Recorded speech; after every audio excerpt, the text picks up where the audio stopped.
And away we go. It's the nightcap right here on Bearcat Journal.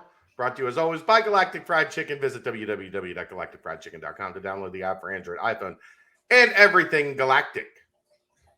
Make sure to get down to Dayton, Kentucky. Stop in and see Shane and all the fine folks on the staff at Galactic Fried Chicken. Tell them to pump it up and save yourself 15% off of your order. All right. Aaron Smith, Chad Brendel, we are ready to go here on the nightcap, and baseball back at it tomorrow. So we'll talk some baseball tomorrow night. We're gonna have to figure out we got a BBP problem on Monday. Go on. I'm doing LW for Lance. They're giving me the keys to the big car. Oh. Yeah. So I'm going to be in Kenwood until 9 o'clock. Won't be home until like 9:45. So we're going to figure out something on the BBP this week. We could just take a week. Ryan Royer was so good. We could just rerun Ryan Royer. We've had more people tell us that's the best podcast we've ever done. And I don't disagree. It's very rare you get an insight into the program that deep. It was phenomenal. It was pretty fantastic. I don't know. I'm sure we'll top it. I don't know how. I don't know why. But we've said we've done our best several times over the course of the last 6 months.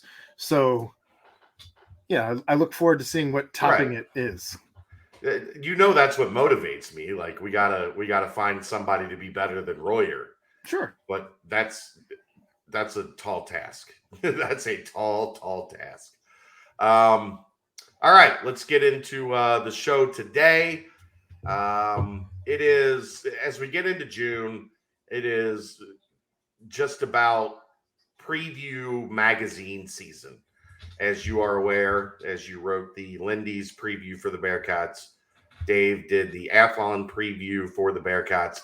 Those magazines will be coming out soon, and as such, we're going to start getting all of the preseason, all the summer top 25s, Aaron. And these are fascinating to me this year because there are, I think, two lines of thinking when you're evaluating the Bearcats. One, holy crap, they lost everybody. Like the not quite as informed view, but an understand. Look at what this program just had drafted. And if you're not intimately familiar with what Luke Fickell has built, it is going to be very easy for people to say, oh my God, they lost more than a group of five team will ever be able to handle. Withstand. Like, yeah. And as such, they don't have Cincinnati in their top 25. Then there is going to be a growing group that has the built up respect factor of Luke Fickell is going to put a good team on the field. Well, I think it goes beyond that though, right? Because it's the fact that they have had their best recruiting class in consecutive years. The last several seasons, not the last season, not the last two seasons. 18, 20, 21, 22, best recruiting classes in program history. And the 19 class produced Sauce Gardner. Right? Like the Athletic just did the re-ranking of the classes based on starters, awards, draft picks. And 2018 rose to the level of number 4 recruiting class in the country in retrospect. And 20, 21, and 22 are higher rated than that. So, yes, I do think that plays a factor. It has to. I think the credit now that Luke Fickell is getting, because people, what did we talk about last week? He's a top 10 coach. If he's a top 10 coach, he's going to continue fielding top 20 teams, even if you lose 8, 9, 10 guys to the NFL. So I think that part is going to be fascinating. People are going to freak out when they're not ranked in some of these, which is inevitable. but understandable, right? Show me that it wasn't just on the back of these 9 guys that just got drafted, right? Well, not only that, but we've been doing our series of each position group, right? Yeah. How many question marks are there right now? Quite a bit. I mean, I think there are answers, but I think I think we could be a lot more over the top with that. But I think we're both by nature show me, right? We're both by nature. I want to see in a real game that what I'm seeing in practice is legit. Well, and no one's going to give Cincinnati the benefit of the doubt right now, Luke Fickell or not, for a question mark at quarterback, the most important position on the field.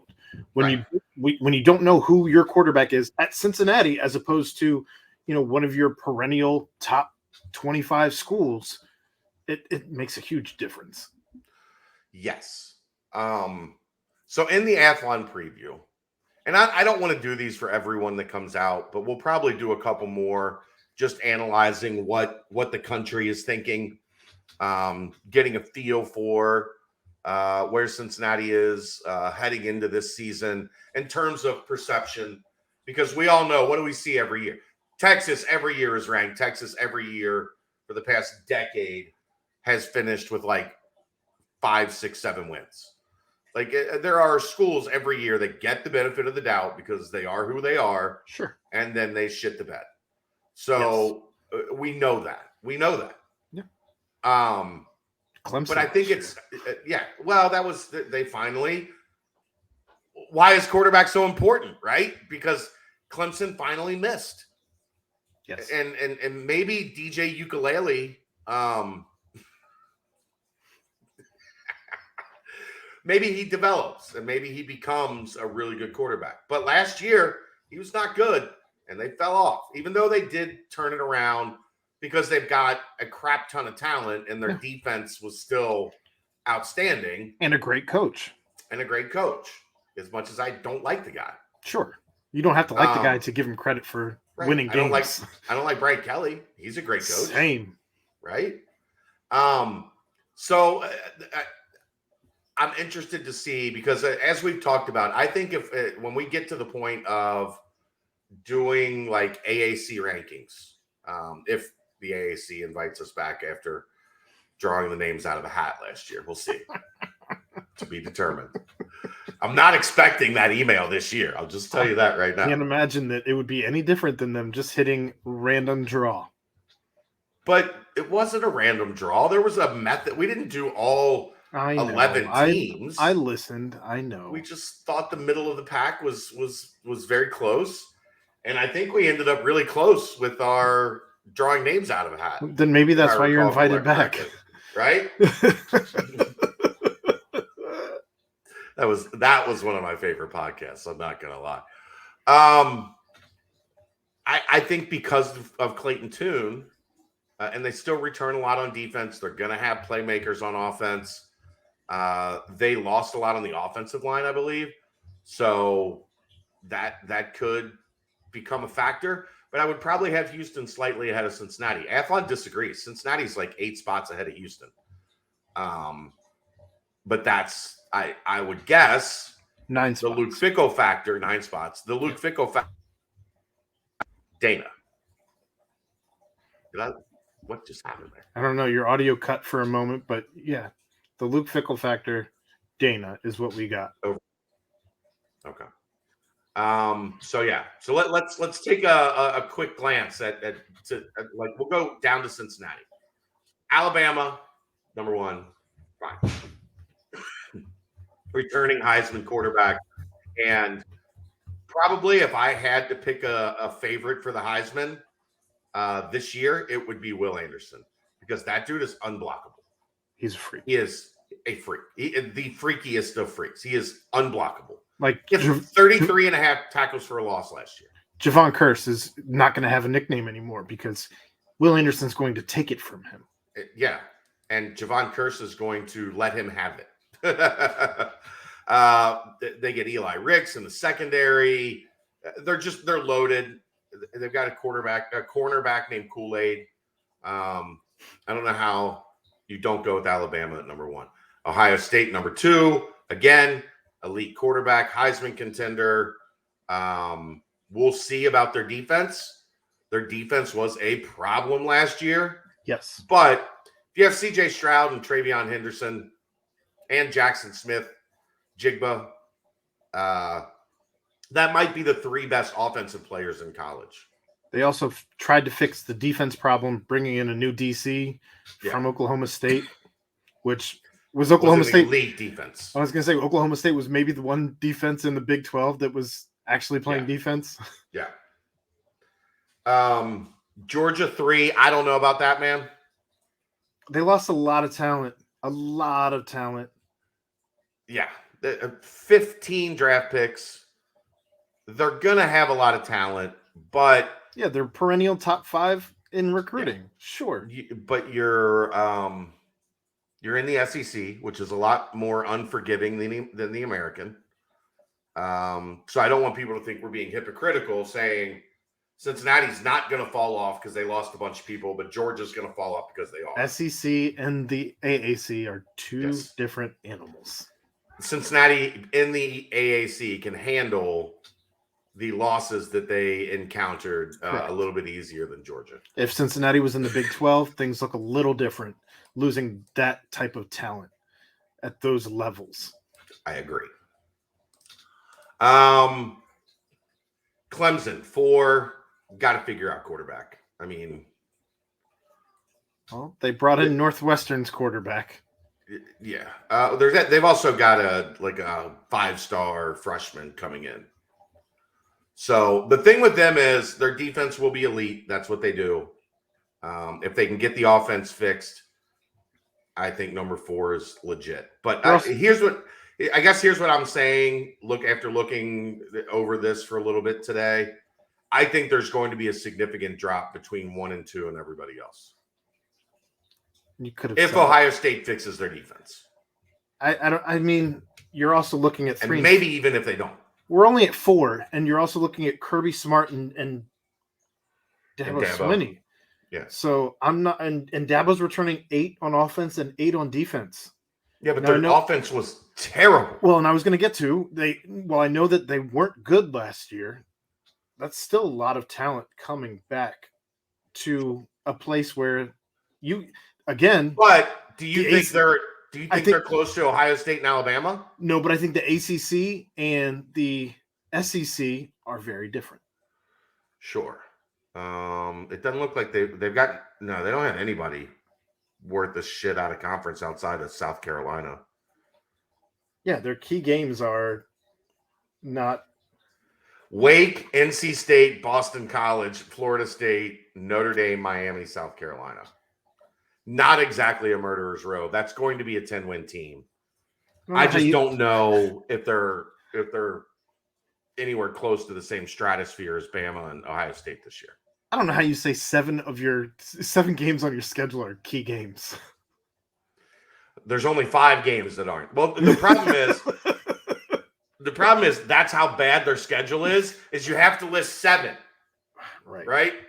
Because all of them are about the same level of Notre Dame will be tough. I mean, it's not like they're not all cupcake, but Wake Forest is number 16 behind. Yeah. Texas A&M, number 5. I think there's a lot of pressure on the number 1 recruiting class ever, especially when they lost Mike Elko, who was a fantastic defensive coordinator. They lost quite a bit. They only returned 4 on offense, 5 on defense. I think as tough as the SEC is, I think 5 is a stretch for A&M. I feel like I'm no longer reading their top 25 preseason projections, but their top 25 coaches list. That's what I feel like I'm reading here. I think that's fair. Number 6, Michigan. No way. That team relied so heavily on its defense last year. They have 3 returning starters on defense. Again, I think that I'm looking at who they think are their top 25 coaches. Yeah. Well, that would speak well for number 7, for our old friend Marcus Freeman. Notre Dame at number 7. They do have a lot of talent returning. 7 starters on offense, 7 starters on defense. His first year is going to be fascinating, man. Yeah, we know Freeman's He got the keys to a pretty nice car. A hell of a recruiter. The best recruiter in the country. I'll say that straight up. I think that'll be played out in the next 4 to 5 years. Everyone is going to be talking about Marcus Freeman as the head coach that recruits better than anybody in America. Last year, Notre Dame held opponents to under 20 at 19-7, and you returned 7 on defense. Now, I know you lose your home run hitter, Kyle Hamilton. Yeah. Sure. But the Brandon Joseph kid from Northwestern is supposed to be really, really good as well. So, I wouldn't imagine that he'd be brought on if he wasn't. They're bad at corner, or at least they've been average to below average at corner. Mickens has got to get that room up to speed. Freeman's got to get that room up to speed, and they know it because why was their defense so good at Cincinnati? Because they were elite at corner. Now, if you look at their key games, though, at Ohio State, at North Carolina versus BYU in Vegas, Clemson, they're hosting Clemson, and then they're at USC. That's not an easy schedule. No, not by any stretch. So they're going to be tested big time. Number 8, Utah. Good for our guy Tavion Thomas. Hey, they helped us out last year. Let's not pretend they didn't. Oh, they did UC a super solid. I think they're okay there. I think that's a program that's pretty stable. Up and coming for sure. Their offense is going to be very good. Their defense might take a little bit of a step back. But, I mean, I still think they're going to be right there at the top of the Pac-12. Number 9, USC. This is hilarious when you look at this in print. 1, 2, 3, 4, 5, 6, 7, 8, 9, 10, 11, 12, 13, 14, 15, 16, 17, 18. 19 transfers listed in their key incoming transfers. 19. The Lincoln Riley effect is real, though. I mean, he brought in a whole bunch of dudes. That's 25% of the roster, roughly. A whole bunch of dudes. So, and it includes Caleb Williams. It includes Jordan Addison. So you've got potentially one of the best quarterbacks in the country working with one of the best wide receivers in the country. Just the Biletnikoff Award winner last year. Yeah, I think they're going to be really good. Oregon 10. We'll see. I don't know. I mean, you got 3 Pac-12 teams, 8, 9, 10. That would be a hell of a glow up from where the Pac-12 has been of late, right? I think it's more likely you have one of those teams end up in the top 15 than it is you have 3. You know what I mean? I can't see 3 at any point in time. At any point in the season, I cannot see 3 Pac-12 teams in the top 10. Yeah. Baylor 11. No problem with that. They're the defending Big 12 champs. They return a bunch of talent. A little low. Yeah, maybe. Very potentially, it is a little low. We'll see if they get into the Pac-12, and it's another case where they're kind of eating each other alive at the top, where 1A beats 1B, 1B beats 1C, 1C beats 1A, and you battle it out on the final weekend, and it comes down to 6 inches from the pylon to see who wins the conference. So, but Baylor at 11 is fine, and I think you're right, might be a little low. NC State at 12. I don't know, man. I don't know. Show me, right? Well, when was the last time we saw an ACC team worth of shit? 2 years ago with Clemson, and that's about it. But to have 2 in the top 12? Yeah, I'm not buying. When? Show me when. 13, Oklahoma. A lot of pressure. Dylan Gabriel? A lot of pressure on that quarterback transfer.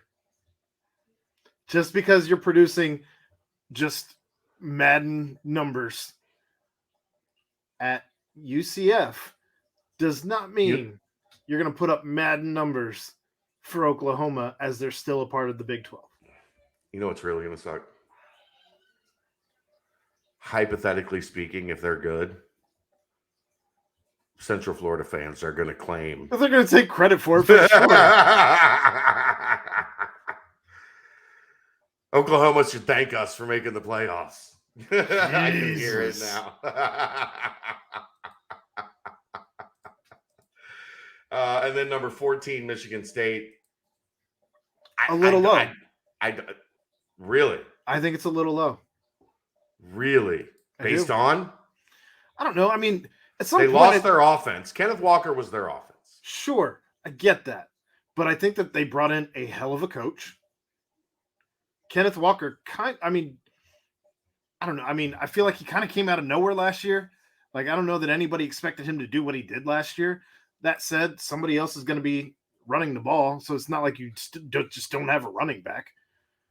And also, I mean, if we think that Michigan is going to have a fall off, at some point, I think the Big Ten is going to have a fall off. Maybe it's this year. I know Peyton Thorne is good. Their quarterback, over 3,000 yards, 27 touchdowns. But I think a lot of that was because a result of how much people had to worry about Kenneth Walker and his home run hitting ability. Their defense was atrocious last year. Their pass defense, Ohio State could have thrown for 1,000 yards on Michigan State last year if they wanted to. Michigan State also brought in, as I'm reading, they did bring in 2 running backs to help seal one guy leaving. Yeah.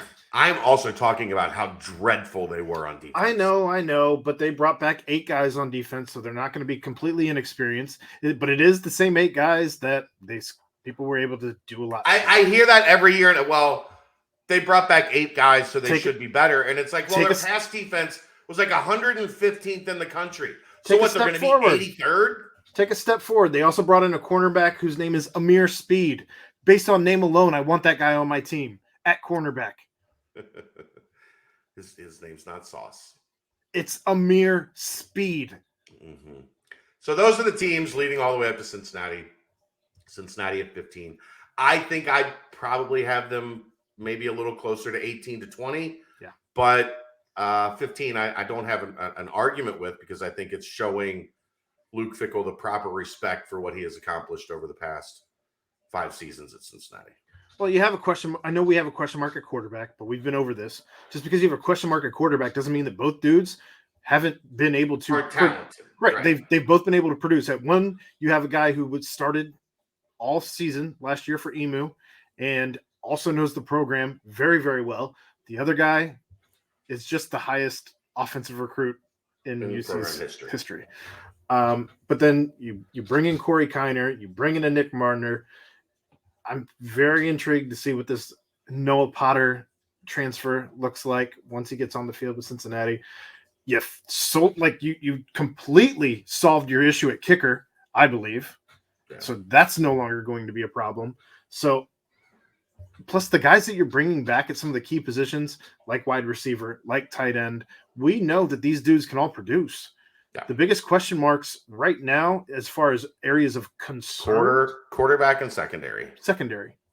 Well, and I don't even know. I'm concerned with quarterback.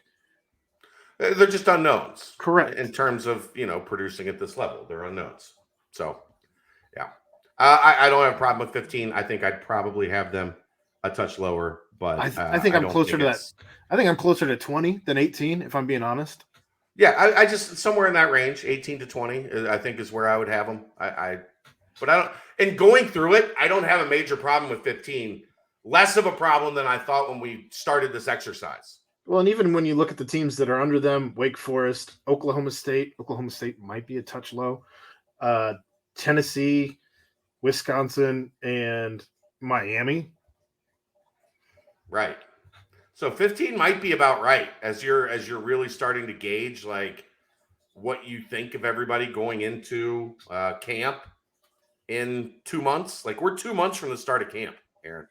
The people who have Cincinnati completely all the way out of the top 25, though, what are you doing? Aren't paying attention. What are you doing? Well, I told you what they're doing. They lost correct. too many guys. Like, Well, without understanding the roster or knowing they did no situation. homework. Right. They did no homework. They just said 9 guys got drafted. That's not how it works for a group of 5. So they're going to be down. And that's what we call just putting a ribbon on it. Right. So, all right, that's going to wrap it up. He's Aaron Smith. I'm Chad Brendel. Big guest tomorrow night, as we'll talk some Big 12 with a Big 12 expert on the BCJ podcast. And then I feel like we need to work in a position preview tomorrow night. We got away from that for a couple of days. So we'll get back to that tomorrow. I'm Chad Brendel. He's Aaron Smith. It is the Nightcap right here on BearcatJournal.com. Brought to you by Galactic Fried Chicken. See ya!